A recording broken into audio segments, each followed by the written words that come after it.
안녕하세요. 김유갑의 경제부동산입니다. 구독과 좋아요, 알림 부탁드립니다. 집값 흐름이 심상치 않습니다. 서울이 14주 연속 상승이 이어가면서 서울뿐만 아니라 경기도 집값도 상승폭이 커지고 있으며 거래량 증가와 함께 지방에서 원정오는 투자자도 급증하고 있는 추세입니다. 현 정부는 역사상 최악의 부동산 폭등을 이야기하여 서민들의 내 집 마련을 꿈을 짓밟은 것도 모자라 분양가 상한지도 갈팡질팡하더니 결국 축소 발표하여 집값의 상승폭을 키우고 말았습니다. 이쯤 되면 집값을 일부러 잡지 않고 경제의 버팀목으로 집값을 이용하고 있는 것 아니냐 하는 의심까지 들 정도입니다. 달러와 금 그리고 은은 약보합권에서 맴돌고 있으며 코스피는 보합권, 다우나스닥은 크게 상승했고 아시아 증시는 하락 흐름을 보여주고 있습니다. 과연 내 집 마련과 부동산 투자는 언제 해야 할까요? 서울 집값 언제까지 폭등할까? 미친 서울 집값 고고 계속 올라가고 있습니다. 시기, 지역, 유형, 가격별 매매 전략 아주 중요한 내용이거든요. 여러분들 잘 판단하시기 바랍니다. 시기적으로 먼저 매매 타임을 한번 잡아봅시다. 이게 변수도 많아요. 그렇지만 어떤 큰 틀, 변화되는 환경에서 계속 우리는 점검을 하고 가야 합니다. 2019년 현재 신고가 중으로 매수하면 위험합니다. 실거주미 투자 타이밍 놓친 상황이에요, 이미. 그러니까 2019년 지금 10월 이후라고 했는데 이제 정확히 말하면 분양가 상한제 올 말에 발표되잖아요. 그 이후부터 2022년 흐름 보면 금매 중심으로만 매수하자. 대세 하락, 금융 불안 요인이 계속 있기 때문에 설령 매수를 하더라도 대출을 받지 않거나 취소하여라. 지역별로 알아봅시다. 단기적으로 많이 오른 곳이 가장 위험합니다. 10년 이후 내다본다면요. 물론 강남, 서울 인접, 강남 인접 순으로 좋아요. 하지만 오히려 단기적 한 5년만 놓고 본다면 강남, 서울 인접, 강남 인접 순으로 위험하기 때문에 많이 오른 곳들은 피하세요. 서울에서 거리가 먼 지역 아파트 보유자는요. 저점에 서울로 갈아타려고 계속 노력을 하셔야 합니다. 이번에는 지역 냈고 이제 유형을 볼까요? 부동산 유형별 매매 전략. 새 아파트는 거품이 심함으로 주의하세요. 최근에 풍선 효과로 많이 올랐죠. 재건축 재개발은 분양가 상한제 아직 끝난 게 아닙니다. 그 이후에 가격 흐름을 보고 저점 매수해도 늦지 않습니다. 비아파트, 나홀로 아파트는 매수 금지예요. 이건 언제든지 매수하면 안 되죠. 경기 지방 폭풍 물량, 인구 감소 이런 면에서 보수적으로 접근해라. 이번에 가격을 한번 볼까요? 가격대 매매 전략 2에서 5억. 비교적 서울이든 경기도든 싼 아파트들은요. 뭐 지금 매수해도 큰 무리는 없습니다. 그렇다고 공격적으로 매수하라는 건 아니에요. 나는 꼭 잡아야겠다. 그러면 실거주자 중심으로 매수하세요. 4에서 7억 중형 아파트 시세 차익은 그렇게 높지 않을 것으로 보여지고요. 자, 9억 이상은 웬만하면 투자 수익도 낮아요. 올라도 오른 게 아닙니다. 그러니까 좀 신중하고 서울 변방에 노도강, 금감구 우선으로 매수하고 경기도도 10에서 20평대 저가 아파트로만 접근해라. 자, 이번에 언제 매수해야 할까? 자, 만약 지금 매수한다. 제가 지금 매수하라는 말을 아예 예전부터 저거 하질 않았는데 정부가 지금 집값을 잡을 의지가 있는지 솔직히 의심스럽거든요. 물론 그전에도 그걸 모르는 바는 아니었어요. 그런데 이 정도일 줄은 몰랐어요. 자, 10년 이상 장기적인 거주로 접근하되 매도 호가 조심하되. 지금 매수하시는 분들 조심할 점은 매도 호가입니다. 실거래가하고 반드시 비교해야 돼요. 그래 비싸면 사면 안 됩니다. 1억 이상 비싼 곳들도 널려 있어요. 두 번째, 서울 7억 미만 저가 아파트를 권합니다. 7억 이상은 위험해요. 상대적으로 올라봤자 9억 이상 양도 차익에 대해서 세금 내면 남는 거 없다고 제가 여러 번 얘기했죠. 대출을 받는다? 위험합니다. 특히 30, 40대 이 고수익 이런 분들이 그냥 마구잡이로 투자하는데 그러면 위험합니다. 서울과 경기권 추천지역 저가 아파트 중심으로 매수하세요. 그리고 장기 투자 목적으로만 지금 해야 합니다. 지금은 거주 우선으로 하셔야 돼요. 지금 매수하시는 분들 가급적 잡지 마시고요. 꼭 나는 잡아야겠다 하면 제가 말씀드린 대로만 돈이 좀 적게 드는 것들 위주로. 그 다음에 이제 11월 달, 적어도 나는 11월 달까지 봤으면 좋겠어요. 2020년 2월. 그렇다고 제가 정부를 포기한 건 아니잖아요. 분양가 상한제 발표 위에 부동산 흐름과 시세파, 분양가 상한제로 하락 반전하면 겨울에 초급매를 매수하면 됩니다. 지금 7억짜리가 6억으로도 떨어져요. 이 급매는 무섭습니다. 뭐 10억짜리들 2억 떨어질 수도 있어요. 급매로. 그러니까 지금 추격 매수하면 또 매도 호가까지 감안하면 더 비쌀 수 있으니까. 재건축 주탄 급매 중심으로 매수하여 타이밍을 판단하자. 자, 그래서 올 겨울에 매수하는 걸로 웬만하면 좀 돌렸으면 좋겠습니다. 이제 뭐 한 달도 안 남았잖아요. 2020년 3월달부터 2021년 2월달. 자, 분상제 약효가 만약 크다. 그러면 2020년 이후에 계속 관망하세요. 뭐 하락했다고 잡을 필요는 없습니다. 근데 나는 집안 잡으면 미치겠다 하는 사람은 급매로 매수하세요. 그렇지 않고 나는 기다릴 수 있다 하시는 분들은 관망을 해야 돼요. 집값이 등락하여 다시 반등 시에 급매 중심으로 매수한다. 정부의 의지가 강력하면요, 기다리고, 의지가 좀 의심스럽다 그러면 매수를 하는 겁니다. 자, 이번에 제가 제일 원하는 건 4번, 네 번째 아닌데, 자, 여기에서 가장 중요한 것은 정부가 집값 잡을 의지가 정말 얼마나 있느냐예요. 첫 번째, 지금 상황에서 가장 최선의 전략은 2에서 4년을 기다리는 겁니다. 왜? 집값이 너무 비싸요. 정부 정책이 확실하고 부동산 흐름이 만약 계속 나쁘다면 기다리세요. 집값이 추락할수록 서두르기보다는 대세하락에 대비합니다. 저는 4번이지만 여러분들의 상황에 맞게끔 이렇게 4단계 시기별로 알아보시기 바랍니다. 자, 투자자별 매매는 어떻게 해야 할까? 순수 투자자. 지금 나는 순수하게 투자를 한다. 이런 사람들은 매수하지 마세요. 보유주택이, 자, 입지, 평형에 문제가 있고 황금성이 떨어지면 매도 후에 전세를 살면서 흐름을 관망하다가, 자, 보세요. 1에서 4년간 하락장 사이클, 그리고 금융위기 등 취득의 타이밍을 기다린다. 이게 오히려 자기가 보유한 주택이 별 볼일 없을 때는 순수 투자자는 매도도 생각을 하셔야 돼요. 설령 1주택이든 2주택이든 매도하시고, 그 다음에 매수는 기다려라 이런 말이에요. 이번에는 투자자입니다. 투자자는 뭐 자기가 가지고 있는 것까지 매도할 필요는 없겠죠. 유주택 혹은 무주택일지라도 투자 중심으로 접근한 사람은 단기적인 조정장에 매수하기보다는 순수 투자자와 마찬가지로 집값 하락의 타이밍을 잡는다. 즉 순수 투자자는 투자자와 더불어서 최소 올 겨울 그리고 2, 3년까지 내다보고 계속 판단하면서 타이밍을 잡아라. 그러니까 기다려라 이런 말이에요. 자, 투자 겸 거주자는요, 1차적으로 분양가 상한제 이후, 그러니까 11월 달부터 2020년 3월, 아까 말했던 겨울이죠. 지금은 좀 웬만하면 참으시고요. 타이밍을 잡고 상황에 따라서 2차적으로 2020년 이후에 집값이 계속 떨어지는 것 같다. 그러면 기다리세요. 그런데 나는 도저히 못 참겠다. 자, 2019년 1, 2월 달에 떨어지다가 지금 다시 또 반등을 해서 회복했잖아요. 그럼 불안하다면 매수하셔도 됩니다. 다만 장기 목적으로 하셔야 돼요. 지금은 1년 내다보고 매수하면 큰일 납니다. 5년 이상 생각해야 돼요. 이번에 실거주자. 실거주가 꼭 필요하면 집 매수하지 않으면 건강 문제가 나는 지금 안 잡으면 죽겠다. 매수하세요. 다만 9억, 10억 넘어가는 것들 하지 마세요. 웬만하면 좀 집값 낮은 거. 자, 그리고 보다 하락장 갈아타기 염두에서 이제 하락장에 갈아타는 것까지 염두하면 뭐 매수해가지고 더 많이 떨어진 거 하락장에 갈아타면 또 되잖아요. 그렇게 해서 지금 자기 건강까지 안 좋은데 무한 정도 기다릴 수는 없다고 보면, 자, 그렇게 비교적 집값이 낮은 것 위주로 매수해라. 주택 수별 매매 전략. 이번에는 주택 수별로 한번 봅시다. 무주택자. 자, 지금 내가 무주택이다. 무주택일수록 어떻게 해야겠어요? 점점 더, 자, 무주택일수록 점점 더 기다려야겠죠. 자, 2019년 10월 분양가 상한제 이후 실거주 급매 위주로 판단한다. 당연한 거 아니겠습니까?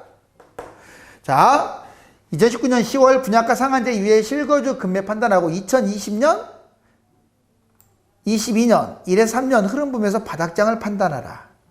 그러니까 무주택자들은요, 지금까지 지금 안 잡았잖아요. 지금 잡게 되면 남들 복역할 밖에 안 돼요. 더 뛰어도 뛴 게 아닙니다. 자, 4억짜리가 지금 8억으로 왔거든요. 그러면 이 8억짜리가 뭐 8억 5천 9억 뛰는데 그게 뛰는 게 아니라고요. 나중에 세금 내고 뭐하고 하면. 근데 매수할 때 그런 거 생각 안 하고 매수하더라고요. 혹시라도 떨어졌다. 떨어질 일 없다고요? 아, 떨어질 수 있습니다. 지금 왜 위험하냐면 올라가면 뭐 1억이 올라갈지 모르겠지만 떨어지면 반토막 날 수도 있어요. 그러니까 여러분들 겁을 들이는 게 아니에요. 기다리시고 가격이 오를지라도 서둘지 마세요. 그리고 타이밍 급매. 그런데 아까 말씀드렸듯이 나는 너무나 정말 미치겠다. 그러면 11월 달부터 올 겨울 있죠. 좀 흐름을 보세요. 자, 그래서 급매 중심으로 잡아라. 1주택. 2019년 10월 분양가 상한제 후 급매 갈아타기 판단. 1주택자는요, 또 하나 매수할 것만 생각하지 말고, 자, 내 것이 뭐가 됐든지 간에 지금 상투예요. 다 상투입니다. 많이 갔던, 덜 갔던, 서울에 있던, 경기도에 있던. 그러면 이걸 던지고, 더 많이 떨어졌네, 올 겨울에? 그럼 그걸로 갈아타시라고요. 자, 또 하나 매수하는 건 좋지 않아요. 2주택을 만드는 것은. 2020년, 2022년 급매로 추가 매수. 이때라면 또 모르겠습니다. 많이 빠져가지고 몇 년 기다렸다가. 추가 매수하는 건 그때는 괜찮은데, 올겨울 정도는 추가 매수할 타임 같지는 않아요. 갈아타기 판단하자. 주택이 있는 상황이므로 오른다고 추구역 매수하면 안 되겠죠? 자, 일시적 2주택. 현재 일시적 2주택이라면 혹시라도 나중에 일시적 2주택 비과세 못 받으면 망하는 거잖아요. 그럼 임대사업 내야 하는데 그게 쉬운 게 아닙니다. 그러면 던지세요. 일시적 2주택 비과세로 팔 수 있다면 파는 게 최선이에요. 팔았다가 다시 사세요. 다시 사도 괜찮아요. 그 취등록세 나가더라도 그게 오히려 2주택 되는 것보다 100배 낫습니다. 자, 그 다음에 2020년, 2022년 급매로 추가 매수 갈아타기 판단하시고요. 일시적 2주택 활용하는 것이 주택임대사업을 내는 것보다 훨씬 낫다고 했어요. 주택임대사업은요, 똘똘한 아파트 한 서너 개, 예를 들어 한 5억, 한 6억, 7억, 8억 갖고 있는 거 한 서너 개 갖고 있는 사람들이 주택임대사업을 내는 거예요. 뭐 2개 갖고 있다고 해서 임대사업을 내는 게 아닙니다. 특히 오피스텔이나 빌라 이런 거 잡아갖고 임대사업 내는 사람들은 바보입니다. 바보. 자, 그 다음에 2에서 3주택 다주택자, 2, 3주택 상황에서 시세차익이 높지 않더라도 매도, 열악한 입지와 비부동산이라면 기회비용상 매도. 아파트가 아니면 항상 매도 생각하세요. 오피스텔, 빌라, 도시형 생활주택, 그 다음에 이런 것들은 좋지가 않아요. 그러니까 아파트가 아닌 비아파트 이런 것들은 꼭 매도에 우선을 주시기 바랍니다. 그리고 열악한 입지와 비부동산이라면 기회비용상 매도. 자, 시세 차익이 크다면 단기 임대 사업 후 매도. 내가 이제 2개가 다 이제 2주택이야. 어쩔 수 없어. 꽁꽁 묶였어. 세금이 너무 센 거야. 그럴 때는 임대 사업을 내는 게 좋아요. 둘 다 좋을 때. 하나는 자 임대 사업 내고 하나는 거주하면 되니까 그렇게 해서 비과세로 팔면 되잖아요. 좋지 않은 것은 제가 비과세 좋지 않은 것은 주택임대사업 내라고 하지 않았습니다. 자, 이제 속도를 내보겠습니다. 10월 이후 서울 집값 전망과 주택 변수.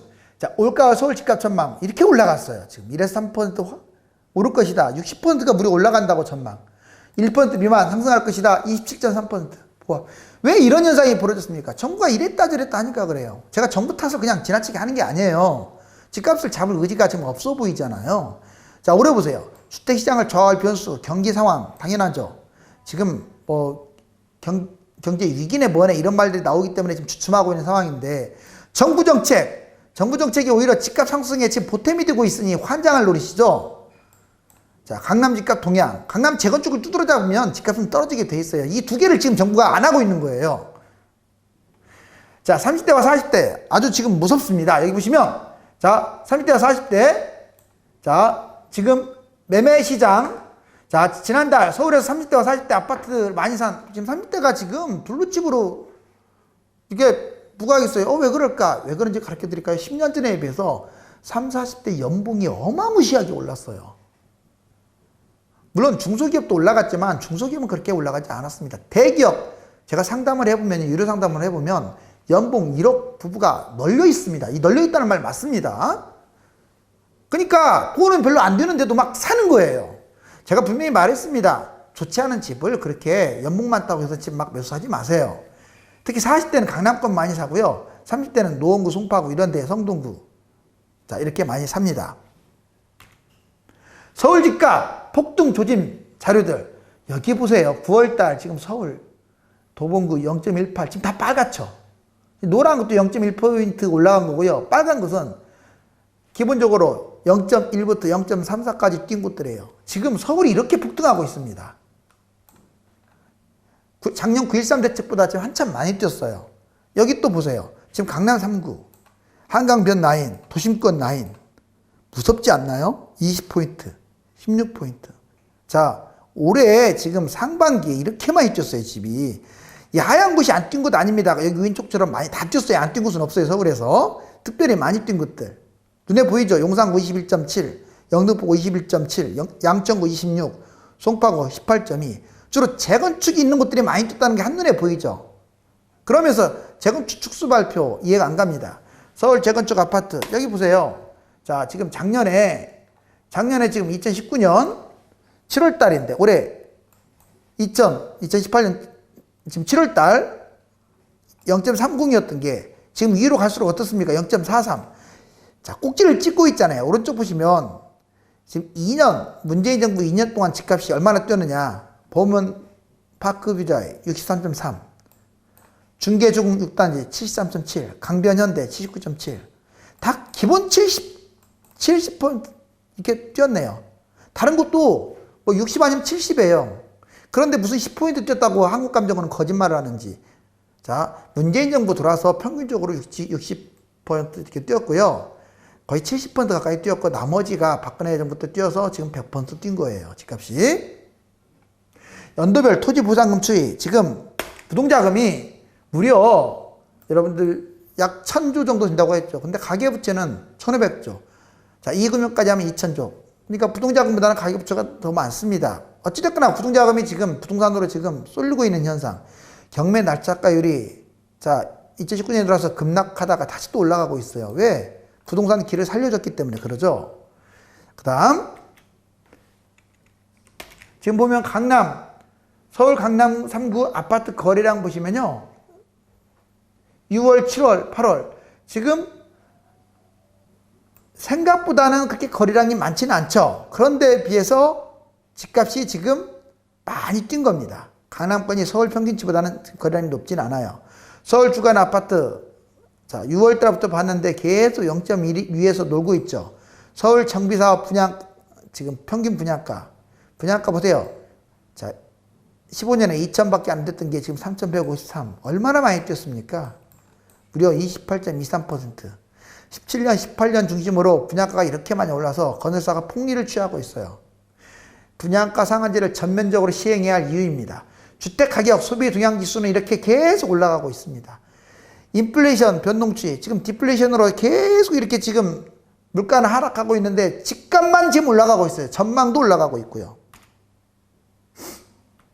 그 다음 강남. 자, 강남 강북 아파트 중위권 가격 지금 보시면 뭐 강남은 10억이 넘어갔어요. 10억 7천대. 강북은 6억 1천대 합쳐서 8억 7천대라고 했죠. 이처럼 특히 지금 17년 1월 달부터 자 4억밖에 안 됐던 게 6억대로 올라왔고 강북권, 강남권은 7억밖에 안 됐던 게 10억대로 올라왔어요. 자, 불과 2년 만에. 이전에 2014년부터 뛰었었잖아요. 2014년부터 15, 16년, 17년 이 4년을 뛰었는데 그 4년간 뛴 다음에 또 2년 만에도 또 19년에도 또 뛰었어요. 자, 허그 승인 분양가 상한제. 이게 상한제 보시니까 50%밖에 안 되잖아요. 허그에서 아무리 분양가 누른다고 해봤자 거의 분양가 상한제로 누르는 거에 이 반대 효과밖에 없어요. 지금 건설사 그리고 이런 건설사에서 지금 주장하는 것들을 언론이 그대로 답습했고 기득권이 답습했고 그게 지금 먹힌 거예요. 건설사들이 얼마나 파상적으로 돈으로 홍보를 했는지 분양가 상한제 하면 공급이 줄어서 집값이 폭등한다 이렇게 거짓말을 해드는 바람에 자 물론 그 거짓말을 정부가 모르겠습니까? 자 집값 떨어지면 이제 마지막 보류라고 하는 경제가 무너진다고 착각을 하기 때문에 집값을 일부러 안 잡는 거죠. 자 서울과 경기 투자처 14곳 한번 제가 알려드리겠습니다. 잘 보십시오. 여기 보면 서울 7선 자 꼭 여기가 무조건 좋다는 건 아니지만 제가 가성비를 돌려봤어요. 시뮬레이션으로. 여기 전체적으로 가격도 쌀 뿐더러 앞으로 미래 전망도 밝습니다. 물론 지금 여기도 다 상투예요. 상투 아닌 곳은 없어요. 꼭 나는 잡아야겠다 그러면 여기 월계 하계 아파트 이름은 그렇게 의미 없습니다. 창동 방학동 중계 신내 고척 오류 독산 시흥 화곡 방화 상계 공릉 자, 여기 잊지 마시기 바랍니다. 그 다음에 경기 7선 광명 하암 상동 중동 성남 재개발 하남 구리 수원 영통 3번 군포 3번 이렇게 해서 경기도 7선입니다. 전반적으로 여러분들 여기 매수하게 되면 크게 후회할 일은 없을 거예요. 지금 피해야 할 수도권 고가 아파트는 뭐냐? 그렇다면 이것도 꼭 기억하세요. 자, 강남권 고가 아파트입니다. 자, 여기 보시면 강남 고가 아파트, 그 다음에 서울 9억 이상 모든 아파트. 재건축, 리모델링, 뉴타운 재개발 이건 분양가 상한제가 나온 다음에 잡아도 늦지 않아요. 경기도 1기, 2기 신도시 택지지구 다 비싸죠. 지금 분양가에서 엄청 뛰었습니다. 잡지 마세요. 분양권도. 그 다음에 유성도시 6억 이상 특별하게 새 아파트라 비싼 곳들은 아예 보지도 마세요. 특히 유성도시들. 5년간 가격 상승이 높은 모든 아파트, 이렇게 지금 상승장에 추격 매수하면 안 되는 곳들. 문재인 정부 지지율, 자 지금 뭐 정치 경제가 다 뒤섞여 있지만 잘못하고 있다가 52.3, 잘하고 있다가 44.4, 취임 이후 지금 최저라고 써있네요. 자 여러분들, 자 이건 문재인 정부를 비판하기 위해서 그런 게 아니에요. 자 왜 이런 현상이 벌어졌을까? 이유는 뭐 조국이나 여러 가지 있어요. 하지만 그 부분은 또 검찰도 문제가 있는 거 사실이잖아요. 그건 중도적 입장에서 봐야 돼요. 자 조국도 잘못 있지만 검찰도 잘못 있어요. 그러니까 정치적인 부분은 평가 안 하더라도 집값을 너무 띄웠잖아요. 그게 문제인 거예요. 그게. 자 그래 놓고 내년 총선에 어떻게 될지는 모르겠습니다. 여기 보시면 정책 실패라고 나왔잖아요. 지금 서울 수도권 집값 상승의 요인, 투기 수요 급증, 주민들 담합. 정책 실패가 압도적입니다. 실패가 아니라 일부러 안 한 거죠. 뭐 냉정하게. 정치 무슨 실패했겠어요. 지금 딱 보니까 안 하고 있다는 거 딱 드러나죠. 미친 집값과 집값을 일부러 방치하는 정부. 노무현 정부 지금 5년 동안 얼마나 많이 줬다고 우리가 그랬습니까? 이렇게. 그런데 문재인 정부는 5년도 아니 2004년 만에 자 노무현 정부하고 같이 집값이 뛰었어요. 자 노무현 정부 집값 너무 못 잡았다고 욕 많이 했잖아요. 근데 문재인 정부는 2년 반 동안에 여기 이제 초월하겠네요. 그죠? 늘어난 아파트 원정 투자. 이 지방 사람들이 서울에 와서 왜 집을 잡아요? 이건 투기잖아요. 투기. 자, 막아야죠 이것을. 물론 다 그렇다는 건 아니에요. 제가 오히려 환영을 하고 있으니 서울 아파트 14주 연속 상승. 오름폭 더 커지나. 지금 여기 거래량 보세요. 이거 성동구 오히려 이거 2018년이고 이거 2019년인데 2019년이 더 좀 진한 색이 더 훨씬 많죠. 송파구, 서초구, 강동구, 서울특별시 전체적으로 해도요. 자 지금 그렇게 밀리질 않습니다. 지금 거래량이 갑자기 이렇게 팍 늘어났어요. 이건 제가 말하는 7월달만 지금 말씀드리고 있는 거예요. 자, 서울특별시 전체적으로도 7월달이 작년 7월달보다 높다 이거예요. 이거 문제 아니나요? 주택 매매 가격 증감률. 지금 대전이 안 올라가다가 계속 뜨겁습니다. 0.53. 그 다음에 서울이고요. 그 다음에 수도권이에요. 임대주택 사업. 이것도 여러 번 말했죠. 지금 3배 이상 문재인 정부 들어와서 주택임대 사업 집이 됐던 인원이 됐던 3배 이상 상승. 대규모 갭투자 파산. 여기 보시면 2019년 상반기 600채, 280채, 121채, 270채 이렇게 한 사람이 이렇게 많이 가졌는데 주택임대 사업을 이렇게 장려하는 바람에 꼭 해서는 안 될 것을 이렇게 강조를 했네요. 다 토끼고요. 나몰라라 했습니다. 이 사람들. 자, 지금 경기도 주요 도시 일부 구 시세. 지금 성남, 분당구, 수정구 정말 집값 많이 올랐어요. 서울 동대문구. 아무튼 상위 클래스. 여기 특히 단기간에 많이 뛴 것들 분당 같은 데 조심하세요. 경기도 지방 도시. 자, 부산 수영구, 대구 수영구. 다만 이건 있어요. 제가 경기도는 예전부터 그렇게 좋게는 안 봤는데 그것은 다른 이유가 없습니다. 집을 너무 많이 지어서. 그런데 이 경기도가 어떻게 된 게 부산 수영구, 대구 수영구보다 집값이 살짝 낮아요. 이거 있을 수 없는 일입니다. 그쵸? 지방도 광역시는 거품이 아주 심하다는 거예요. 거품이. 자, 반포 아크로 리버파크. 정말 멋있네요. 평당 1억짜리. 자, 이 주택이 결국 뻥 하고 터질 날이 지금 얼마 남지 않았습니다. 집값 잡는 일이 자 쉬운 일은 아니지만 상반기에 이미 잡힌 집값을 일부러 상승하도록 방치해가지고 디플레이션의 희생양으로 삼아 다시 상승시켰다고 볼 수밖에 없는데 집값이 계속 오르면요. 집값 거품은 점점 심해져서 폭락장이 올 때 정말 바닥이 모를 정도로 폭락하게 돼요. 정부는 지금이라도 집값을 잡아서 중산층 서민들의 기대에 부응해야겠습니다. 분양가 상한제 전면적으로 실시, 집값 안정을 가져오길 바랍니다. 유료 문의를 원하는 분들은 네이버 다음에 1000만 명 부동산의 꿈 가입하셔서 자료를 보시고 저에게 전화 주시면 되겠습니다. 감사합니다.